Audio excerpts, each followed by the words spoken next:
Hello, my name is LaPearl Smith, and I am the Business Development Manager for the Northern Virginia District of the Virginia Department for Aging and Rehabilitative Services with the Division of Rehabilitative Services. I'm very happy to share this information with you this morning regarding DARS Transition Services and Vocational Rehabilitation, or VR. About DARS, or DARS. DARS is Virginia's federally mandated Vocational Rehabilitation, or VR program. We endeavor to assist individuals with disabilities to prepare for, enter, and maintain employment. The focus is on employment, but participation is voluntary. One of the key players in this process is the VR counselor, or the Vocational Rehabilitation Counselor. The VR counselor is an expert in disability and career counseling. This person also determines eligibility for our services. This person identifies barriers to competitive employment, helps develop employment goals, and develops the Individualized Plan for Employment, or the IPE, with steps to achieve students' employment goal. Part of the Vocational Rehabilitation Counseling team is the VR Transition Counselor. We have offices located across the Commonwealth of Virginia, and our offices work with every high school in their locality. The VR Transition Counselor works collaboratively with students and their families, the special education staff, guidance counselors, case managers, physicians, therapists, and others. Part of our program involves the Wilson Workforce and Rehabilitation Center with its campus located in Fishersville, Virginia. One of the programs that is operated out of that center is the PERT program for high school youth. The program also offers life skills training program, vocational evaluations, therapeutic evaluations, various vocational training programs, and driver evaluation and training. About DARS. As mentioned earlier, DARS is Virginia's federally mandated vocational rehabilitation program. We work with persons with disabilities in helping them to prepare, enter, and maintain employment. Again, the focus is employment, but participation is voluntary. Early involvement is essential. It is recommended for the transition services to typically begin these services 2 years before exiting school. Ask questions and plan accordingly. These are some facts that we know about transition services. First of all, transition age youth demonstrate better employment outcomes when they receive services early. Transition age youth get and keep quality jobs at a higher rate than those who apply for vocational rehabilitation services after they have joined the labor market or begin receiving public assistance. Now, these are the steps for involvement with our agency. First of all, a referral, and referrals can be given by teachers, guidance staff, other school administrators, parents, or community-based agencies. Next is the intake, which involves the completion of an application. Then we determine your eligibility, either using the IEPs that are done in school or eligibility from a medical or professional provider.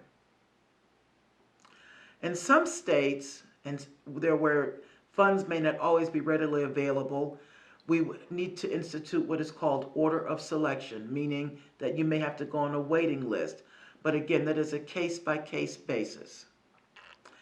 Once you've been determined eligible for our services, we develop the Individualized Plan for Employment, or the IPE. Every plan is based on the needs, assessment, and barriers to employment for each individual.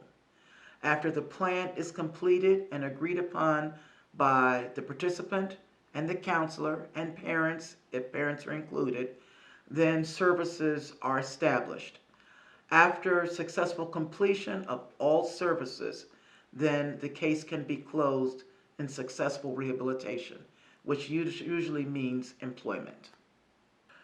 The eligibility criteria is, first of all, you have to be eligible to work in the United States, either by being a born citizen or a naturalized citizen.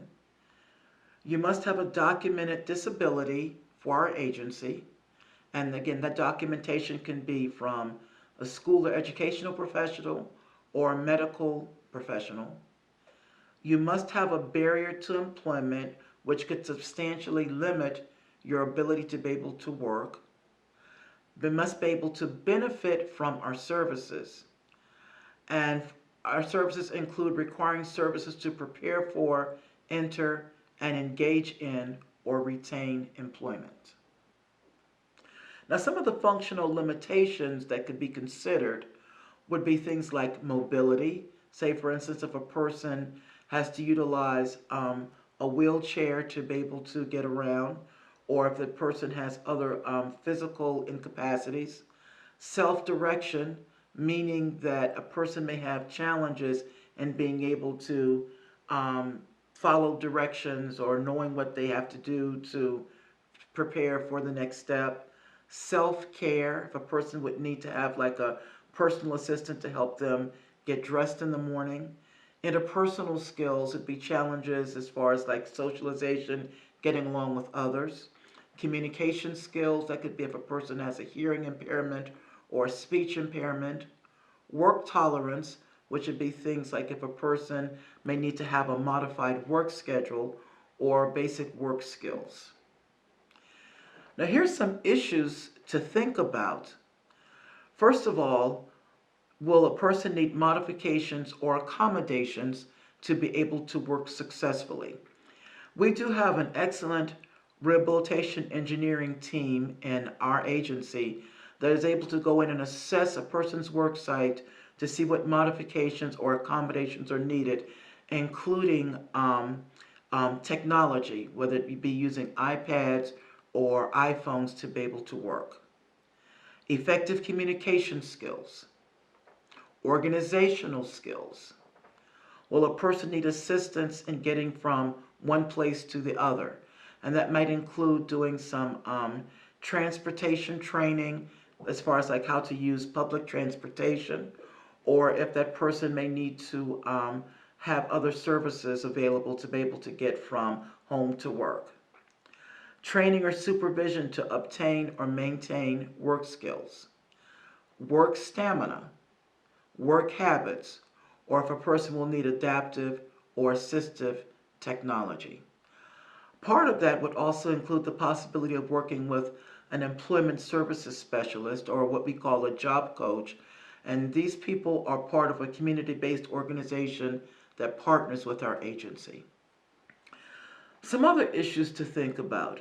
Money management, especially if a person is receiving public assistance, say from Social Security, where they may need to look at their income and what they're receiving in public assistance. Medication management, if a person has been prescribed medication to be able to help them to function effectively. Self-care capability. Ability to plan and initiate activities. Problem-solving skills.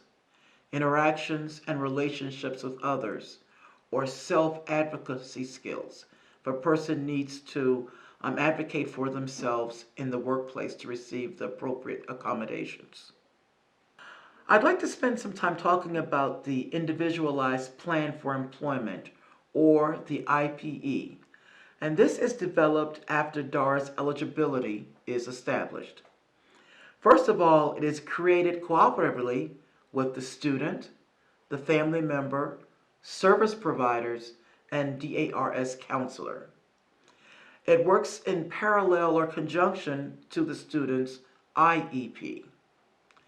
Again, the focus is on the goal of employment, and it outlines the steps needed for successful employment goal. As mentioned earlier, each plan is individualized based on the person's disability and the steps needed to be successful. The plans are necessary and required for services and funding. In some cases, there might be some financial participation that is needed on the individual and or the family's part. Eligible students must complete the financial need process, which usually involves either bringing in the parent's tax return form or the individual's tax return form if they have been working previously. Some services can be provided without regard to financial need, and we'll talk about those services in a minute.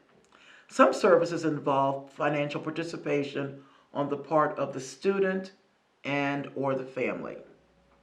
Now this listing is a list of services that could be provided at no cost to the student or family. First of all, we have ongoing guidance and counseling. Any assessments that are needed to determine how well the person is able to work and what job may be best suited for them. Career exploration, which would include a series of assessments to determine what career would be best suited for the person.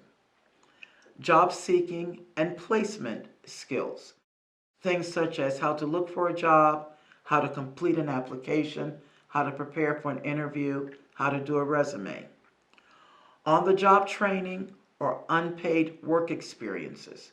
And this would involve going to a work site and having that person to work in that environment to see if they are adaptable to that environment. Disability awareness counseling, and also follow-up services after job placement. Now this next listing are some services that may have a cost share. First of all, we have higher education. If the student is interested in going on to a 2-year or 4-year educational institution. Vocational or technical training. Durable medical equipment or other goods. Assistive technology or any therapeutic intervention.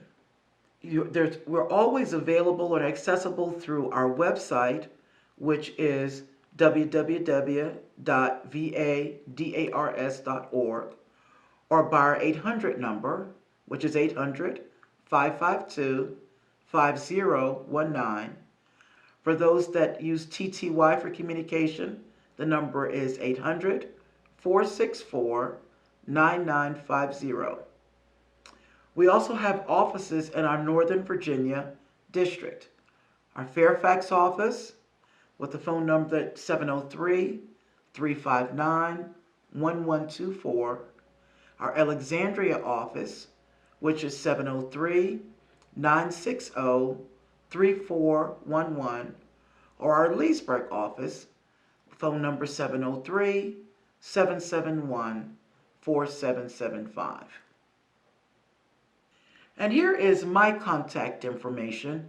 Feel free to contact me at my email address, lapearl.smith@dars.virginia.gov, or my direct line, which is area code 540-431-0538.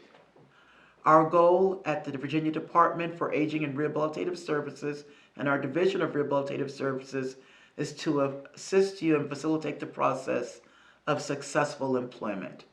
Thank you so much and have a wonderful day.